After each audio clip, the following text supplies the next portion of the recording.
Hi friends, எல்லோரும் எப்படி இருக்கீங்க? நான் ரொம்ப நல்லாயிருக்கேன். நீங்களும் நல்லா இருப்பீங்கன்னு நினைக்கிறேன். இன்றைக்கி நம்ம இந்த விலாகில் பார்க்க போகிறது ஆடி வெள்ளி முதல் வெள்ளிக்கிழமை நம்ம வீட்டில் பூஜை எப்படி பண்ணியிருந்தோம் அப்படிங்கிற விலாக் தாங்க நம்ம இப்போ பார்க்க போகிறோம். ஸோ காலையிலே பார்த்திங்கன்னா டைம் வந்து 4:30க்கெலாம் நம்ம ஸ்டார்ட் பண்ணிட்டோம். வெள்ளிக்கிழமை அப்படிங்கிறனாலே அம்மனுக்கு உகந்த நாள் அப்படின்னு சொல்லலாம். அதுவும் ஆடி வெள்ளி அப்படிங்கிறத வந்து நம்ம சொல்லவே வேண்டாம். ஒவ்வொரு வாரமும் வந்து சிறப்பு அப்படின்னு தான் சொல்லணும். ஏன்னா அம்மனுக்கு வந்து ஆடி மாதம் அப்படின்னாலே நம்ம வந்து கூழ் வார்க்கிறது, அதுக்கப்புறமா எல்லா கோயில்லையுமே வந்து பூஜை பண்ணுறது எல்லாமே ரொம்ப சிறப்பாக செய்யக்கூடிய ஒரு மாதம் இந்த ஆடி மாதம் தான். ஸோ நான் வந்து என்ன பண்ணிட்டேன் அப்படின்னா, ஈவினிங்கே எல்லா வேலையும் ஓரளவுக்கு செஞ்சேன். ஒரு நாளைக்கு முன்னாடியே வீடு, அதுக்கப்புறமா வாசல், அப்புறம் நிலைவாசல் எல்லாமே நல்லா க்ளீன் பண்ணி வச்சுட்டேன். ஏன்னா அப்போ தான் நமக்கு காலையில் செய்கிறதுக்கு ரொம்ப ஈஸியாக இருக்கும் அப்படிங்கிறதுக்காக. ஸோ வாசல்லாம் தெளித்து கோலம் போட்டு முடிச்சதுக்கப்புறமா நம்ம வந்து தீபம் ஏற்ற வந்துட்டோம். நைட்டே பூஜை பாத்திரம் எல்லாமே க்ளீன் பண்ணி வச்சுட்டேன். அதனால் காலையிலே முதல் நாள் வந்து நம்ம வந்து ஆடி வெள்ளி முதல் நாள் வந்து நெய் தீபம் போடலாம் அப்படின்னு சொல்லி தான் நான் வந்து நெய் தீபம் போட்டுட்டு அதுக்கப்புறமா வந்து நம்மளுடைய நிலைவாசலில் வந்து மாவிலை தோரணம் கட்டலாம் அப்படின்னு சொல்லி தான் எல்லாமே ரெடி பண்ணிகிட்டு இருந்தேன்.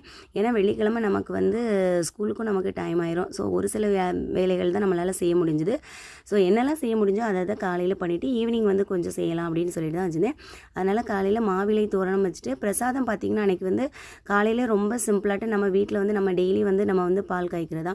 ஸோ அந்த பால் வச்சு நம்ம வந்து சிம்பிளாக வந்து பூஜையை வந்து காலையில் செஞ்சு முடிச்சிட்டோம். அதுக்கப்புறமா வந்து சமையல் பார்த்திங்கன்னா அன்றைக்கி பருப்பு குழம்பு வச்சுட்டு அதுக்கப்புறமா வந்து பீட்ரூட் பொரியல் தான் பண்ணியிருந்தேன்.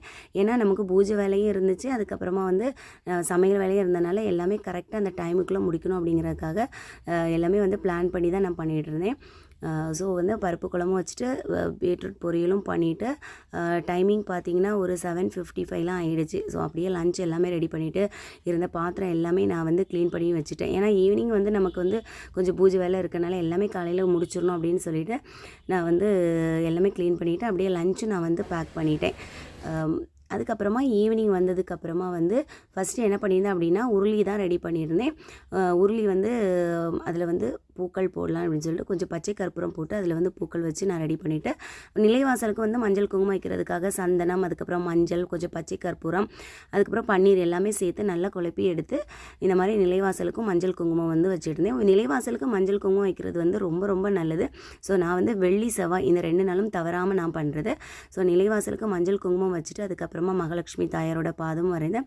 அதுக்கும் மஞ்சள் குங்குமம் வச்சு நான் வந்து பூஜை பண்ணதுக்கு எல்லாமே ரெடி பண்ணிகிட்டு இருந்தேன். காலையிலே பிரசாதம் பார்த்திங்கன்னா பால் தான் சிம்பிளாக வச்சனால ஈவினிங் சக்கரை பொங்கல் வைக்கலாம் அப்படின்னு சொல்லிட்டு அதுக்கு ரெடி பண்ணிவிட்டு அப்படியே பூஜையும் செய்ய ஸ்டார்ட் பண்ணேன். பூஜை டைமிங் பார்த்திங்கன்னா 8 to 9 செய்கிற ரொம்ப விசேஷம். வெள்ளிக்கிழமை வந்து 8 to 9 ரொம்ப விசேஷம்.